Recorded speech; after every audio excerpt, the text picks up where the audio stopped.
Bano yamu ku b'enganda z'abantu abakwatibwa e Butambala abaganidde okutuka ku kkooti okubeerawo nga ab'enganda zaabwe basomerwa emisango gy'obutujju egyabaggulwako. Bano batusanze ku kkubo babadde baleekaanira waggulu nga bwe bayimba ennyimba ezooleka nti abantu baabwe balangibwa bwemage. Kuno bagasseeko okukwata ebipande ebiraga obutali bumativu bwabwe. Beewuunya lwaki bagaaniddwe okutuuka ku kkooti okulaba ku bantu baabwe.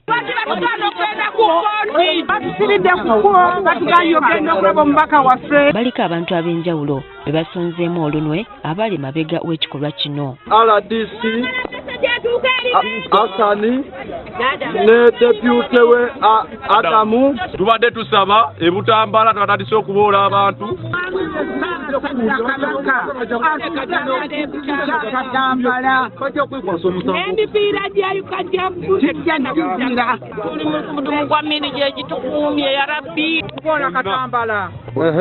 Kubanga yayina byayogera yenu kkooti. Yo ku kkooti ebyokwerinda bibadde binywevu nga Muwanga Kivumbi omubaka wa Butambala mu Parliament ate nga yamyuka ssentebe w'ekibiina ki NUP mu Buganda ne banne abalala ne baleetebwa mu kkooti.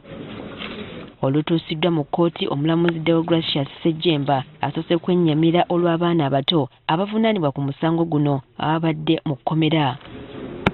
Bannamateeka ba Kivumbi nga bakulembeddwa mu Medard Sseggona basoose kusaba mulamuzi alagire ebitongole ebikuumaddembe okukomya omuze gw'okutangira ab'enganda wamu n'abawagizi b'omubaka Muwanga Kivumbi okutuuka mu kkooti okugoberera ebigenda mu maaso. Kyakola kimenya mateeka okuba nti atiisatiisa abantu okujja ku kkooti. Omuwabi wa gavumenti ategeezezza nga bwe batakimanyiiko nti bano bagaaniddwe okutuuka ku kkooti. I don't know why security forces have done so, but I think it's because of security reasons. Omulamuzi akkiriziganyizza ne bannamateeka babawawaabirwa n'alagira ab'enganda zaabwe okukkirizibwa okutuuka mu kkooti n'okulaba ku bantu baabwe.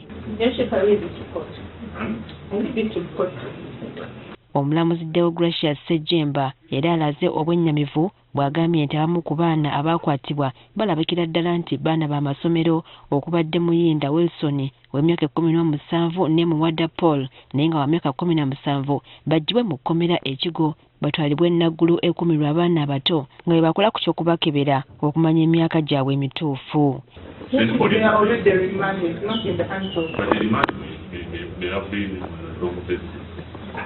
Era bapuulidde ba Muwanga Kivumbi bakyalina okwemulugunya ku musaayi gw'abantu abaatirimbulwa mu maka g'omubaka ono nga n'okutuusa kati abatta abantu bano tebaleetebwanga mu kkooti.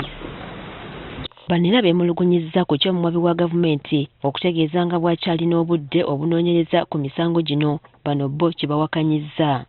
To be sincere, by the time of arrest you must have had substance of your case. Olw'okuba nti okusoma kwatandika nga kuliko abaana abaakwatibwa bano bagamba nti ekipa kya bwenkanya okuumira abaana bano mu nkomyo nga bannaabwe babasomako. It's not surprising that where they say they are 17, the state added 1 year and called it 18. Era beemulugunyizza n'ekyomuwabi wa gavumenti okutegeeza nga abaana bano bwe basusse emyaka 18 ng'ate ebiwandiiko byabwe nabyo bikiraga lwatu nti baana bato.